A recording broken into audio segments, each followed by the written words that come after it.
ভারতকে খুশি রাখতে সীমান্ত খুলে দিতে পারে হাসিনা। এবং সর্বশেষ জানাবো, চলবে নিয়মতান্ত্রিক কর্মসূচি, লাগাতার আন্দোলনে যেতে আরও সময় নেবে বিএনপি। এতক্ষণ শুনছিলেন সংবাদ শিরোনাম, এবার বিস্তারিত। ভারতকে খুশি রাখতে সীমান্ত খুলে দিতে পারে হাসিনা। সব অঙ্গরাজ্যের নাগরিকদের মতামতকে উপেক্ষা করে লোকসভায় চরম বিতর্কিত নাগরিকত্ব সংশোধনী বিল পাশ করেছে নরেন্দ্র মোদীর সরকার। এই বিলের প্রতিবাদে ভারতের বিভিন্ন অঙ্গরাজ্যে বিক্ষোভ, সংঘর্ষ, অবরোধ ও অগ্নিসংযোগের ঘটনা ঘটছে। বিল প্রত্যাহার না হলে তাদের এই প্রতিবাদ বিক্ষোভ বড় ধরনের সহিংসতায় রূপ নিতে পারে।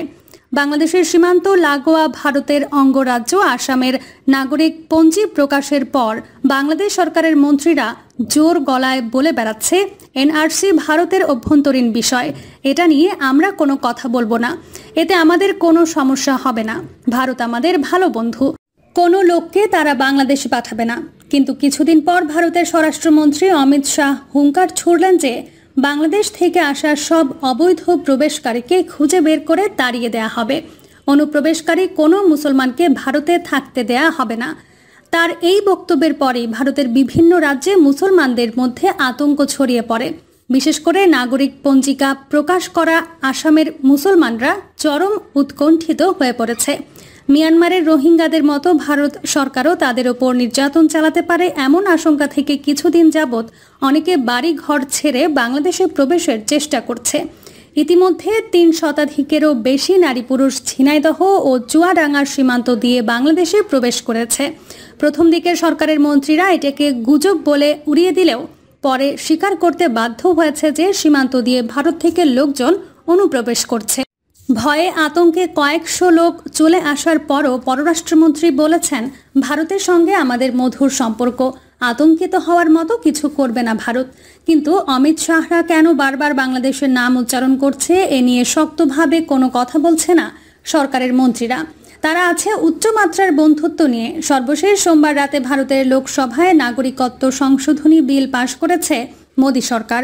এই বিল পাশের কারণ হিসেবে অমিত শাহ বলেছেন, বাংলাদেশে হিন্দু নির্যাতন না থামায় এই বিল।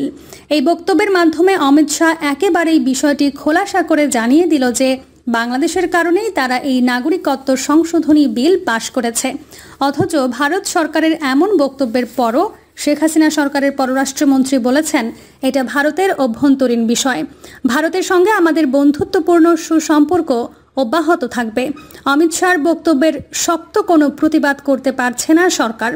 অমিত শাহর বক্তব্যে বাংলাদেশের মানুষ শুধু ক্ষুব্ধ নয়, চরম উৎকণ্ঠা প্রকাশ করছে। সবার কাছেই বিষয়টি পরিষ্কার যে মুসলমানদেরকে বাংলাদেশে তাড়িয়ে দিতেই ভারত সরকার নাগরিকত্ব সংশোধনী বিল পাশ করেছে। মোদী সরকার যে কোনো সময় আসামের নাগরিকত্বহীন মুসলমানদের বিরুদ্ধে অভিযান চালাতে পারে, আর অভিযান চালালেই তারা বাড়ি ঘর ফেলে বাংলাদেশ সীমান্তে এসে জড়ো হবে। হত্যা নির্যাতন থেকে বাঁচতে যে কোনো উপায়ে তারা বাংলাদেশে ঢুকবে। কিন্তু এ নিয়ে সরকারের মধ্যে কোনো প্রকার উদ্বেগ লক্ষ্য করা যাচ্ছে না। সরকার এ নিয়ে কোনো প্রতিবাদও করছে না। সরকারের ভাব দেখে মনে হচ্ছে বাংলাদেশ ভারতের অঙ্গরাজ্য, আর শেখ হাসিনা বিজেপির নেত্রী ও মুখ্যমন্ত্রী। রাজনৈতিক বিশ্লেষকরা বলছেন, এর আগে ভারতের ইন্ধনে রোহিঙ্গাদের প্রবেশ করার অনুমতি দেয় প্রধানমন্ত্রী শেখ হাসিনা। ভারতীয় সরকারের ওপর মানবিকতার দৃষ্টান্ত দেখাতে প্রধানমন্ত্রী আবারও দেশে ভারতীয়দের প্রবেশাধিকার দিয়ে একটি রোহিঙ্গা পরিস্থিতি সৃষ্টি করতে যাচ্ছেন। ভারতের বিরুদ্ধে কথা বলার সাহস তার নেই, কারণ ভারতের দয়ায় শেখ হাসিনা ক্ষমতায় টিকে আছে, আর ক্ষমতায় থাকার জন্য ভারতের সহযোগিতার বিকল্প নেই। তাই ক্ষমতা ধরে রাখার জন্য প্রয়োজনে শেখ হাসিনার সীমান্ত খুলে দেবে, কিন্তু ভারতের বিপক্ষে কিছু বলবে না। চলবে নিয়মতান্ত্রিক কর্মসূচি, লাগাতার আন্দোলনে যেতে আরও সময় নেবে বিএনপি। 7 জানুয়ারি নির্বাচন পূর্ববর্তী আন্দোলন সফল না হওয়ার পেছনে সাংগঠনিক নাকি নেতৃত্বের ব্যর্থতা ছিল, তা নিয়ে এখনও বিএনপিতে পর্যালোচনা চলছে। পাশাপাশি যুগপৎ আন্দোলনের শরিকদের সঙ্গে নতুন করে বোঝাপড়া বাড়াতে ধারাবাহিক বৈঠক করছে দলটির শীর্ষ নেতারা। এই অবস্থায় সরকার বিরোধী লাগাতার আন্দোলন কর্মসূচিতে নামতে আরও সময় নেবেন তারা। তবে ইস্যু ও দিবস ভিত্তিক নিয়মতান্ত্রিক কর্মসূচি চালিয়ে যাবে দলটি।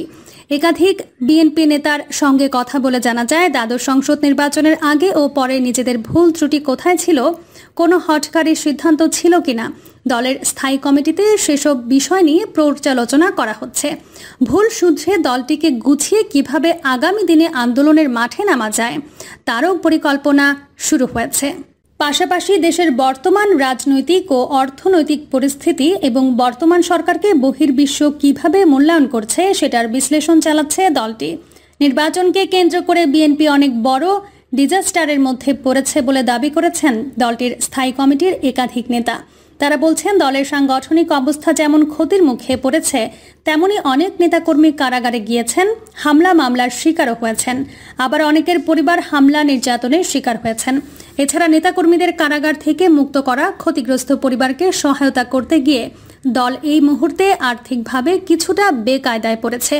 এই অবস্থায় বিএনপির পক্ষে বড় ধরনের আন্দোলনে নামার সক্ষমতা কতটুকু সেটাও বিবেচনাধীন।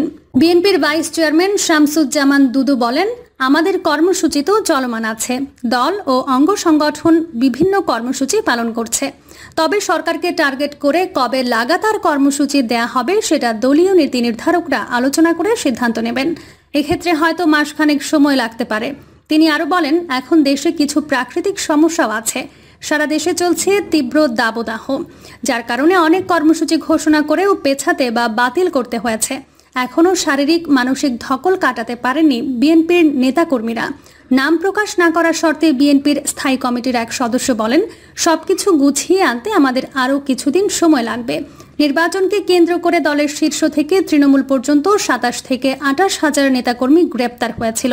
অনেকে এখনও সেই শারীরিক মানসিক ধকল থেকে মুক্ত হতে পারেননি। স্থায়ী কমিটির 2 জন সদস্য সহ অনেক সিনিয়র নেতা চিকিৎসার জন্য বিদেশে অবস্থান করছেন। তার মধ্যে এখন আবার সারা দেশে চলছে উপজেলা পরিষদ নির্বাচন। আন্দোলনে নামার আগে এসব প্রতিবন্ধকতা বিবেচনায় নিতে হবে। এই নেতা আরও বলেন, এখন নিয়মতান্ত্রিক কর্মসূচি চালিয়ে নেওয়ার পাশাপাশি দলের কেন্দ্রীয় কমিটির শূন্য পদগুলো পূরণ, অঙ্গ ও সহযোগী সংগঠনগুলো গুছিয়ে নেওয়ার কাজ চলবে। বিএনপির একাধিক নেতা বলেন, এখন আন্দোলনে নামার আগে বিভিন্ন ফোরাম থেকে আগে সরকারের পদত্যাগ, নতুন নির্বাচনের দাবির বিষয়টি নিয়ে জোরালো আওয়াজ তুলতে হবে। দেশে ভঙ্গুর অর্থনৈতিক অবস্থার জন্য সরকারের যে ভুল নীতি দায়ী, সেটা থেকে বের হওয়ার জন্য দেশে একটা সুষ্ঠু নির্বাচন প্রয়োজন, তা জনগণকে বোঝাতে হবে।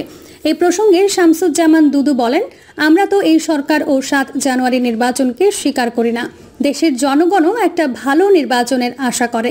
এখন সেটা মধ্যবর্তী নির্বাচন কখন এবং কিভাবে হবে তার সময়ই বলে দেবে। হঠাৎ করে যুগপৎ আন্দোলনের শরিকদের সঙ্গে ধারাবাহিক বৈঠক শুরু করেছে বিএনপি। যদিও দলটির নেতাদের দাবি, আগামী দিনে এই রাজনৈতিক দলগুলোকে সঙ্গে নিয়ে চলতে হবে বিএনপিকে। তাই নিজেদের মধ্যে বোঝাপড়া বাড়াতে শরিকদের সঙ্গে বৈঠক করা হচ্ছে। 7 জানুয়ারির নির্বাচন নিয়ে তাদের মূল্যায়ন কি, আগামীতে কি ধরনের কর্মসূচি দেওয়া যায়, এসব বিষয়েও তাদের পরামর্শ নেওয়া হচ্ছে। এই প্রসঙ্গে বিএনপির মিডিয়া সেলের সদস্য সায়রুল কবির খান বলেন, গত 12 মে থেকে যুগপৎ আন্দোলনের সঙ্গীদের সঙ্গে বৈঠক শুরু হবে। ওই দিন বিএনপির লিয়াজো কমিটি বৈঠক করে 12 দলীয় জোট ও এলডিপির সঙ্গে। পরদিন 13 মে বৈঠক হয় জাতীয়তাবাদী সমমনা জোট ও লেবার পার্টির সঙ্গে। আর 14 মে বৈঠক হয় নুরুল হকের গণ অধিকার পরিষদ ও গণতান্ত্রিক বাম ঐক্যের সঙ্গে। 15 মে বৈঠক হয় গণফোরাম ও গণতন্ত্র মঞ্চের সঙ্গে।